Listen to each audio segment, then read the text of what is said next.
বিধৱা বড়ো মানুহ এটি খুব সুন্দৰ কবিতা ৰুমি বাইদেৱে লিখিছে।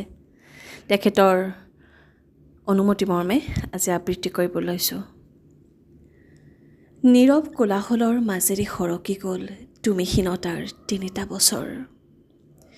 বুকুত এতিয়া হাতুৰিৰ লানি নিচিকা কোব, বিষৰ ববচাবনে ঘেৰি ধৰিছে মোক। মনমৰা চকুজুৰিত জমি আছে জীৱনৰ জীয়া যাতনাৰ শোক। তথাপিও মই জীয়াই আছোঁ, মই জীয়াই আছোঁ। সময়ৰ তীব্ৰ গতিত সকলো সলনি, কেৱল সলনি হ'ব পৰা নাই মই। আজিও মোৰ হৃদয় গভীৰত অনুৰণিত হয় প্ৰত্যয়খনা প্ৰেমৰ স্নিগ্ধ গান।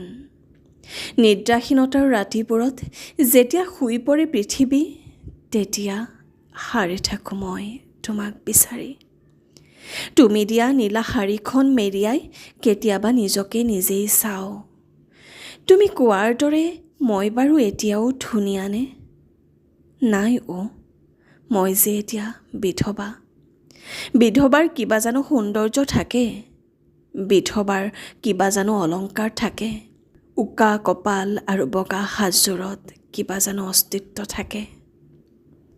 নিসংগতাৰ ফুল বচা এই বগা সাজযোৰে বাৰে বাৰে সকীয়াই মোক তুমিহীনতাৰ কথা। নীৰৱে কান্দো লুকাই লুকাই অকলে অকলে। তথাপিও মই জীয়াই আছোঁ, মই জীয়াই আছোঁ। তুমি চাগে গমেই নোপোৱা, আমাৰ ল'ৰা ছোৱালীহালো ডাঙৰ হৈ আহিছে। ডাঙৰ বাবা স্কুললৈ যাব পৰা হ'ল, আৰু মাজনী তাইও সকলো জনা হ'ল। জানানে? কেৱল নাজানে দেউতা বুলিব। তাইৰ জন্মৰ এমাহ আগতেই তুমি গুচি গ'লা যে, সেইকাৰণে। মই বাৰু তাইক কিহতে শিকাওঁ দেউতা বুলিবলৈ? তুমি দুখ নকৰিবা দেই। আৰু এটা কথা, তুমি কোৱাৰ দৰে মই এতিয়া আজলি হৈ থকা নাই। সময়ে সকলো শিকালে মোক।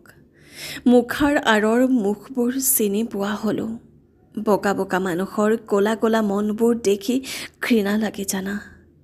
তথাপিও মই জীয়াই আছোঁ, মই জীয়াই আছোঁ। কেতিয়াবা সপোনতে আহিবাচোন এবাৰ, সজল চকুৰে চাই যাবাগৈ তুমিহীনতাৰ আমাৰ সৰু সংসাৰখনি। নোকোৱাকৈ নোৱাৰোঁ শুন। উজাগৰি নিশাৰ গভীৰ আন্ধাৰত খেপিয়াই চাওঁ তোমাৰ বুকুখন। শূন্যতাত হাহাকাৰ কৰে মোৰ প্ৰাণ, শিতানৰ গাৰুটোৱে যেতিয়া সামৰি লয় মোৰ দুচকুৰ ব্যথা। তুমি নাই নহয়, সেইকাৰণে। খুব এটি সুন্দৰ কবিতা বাইদেউ, আপোনাক ধন্যবাদ। আৰু এনেকুৱা সৃষ্টি পাম বুলি আশা কৰিলোঁ। ধন্যবাদ।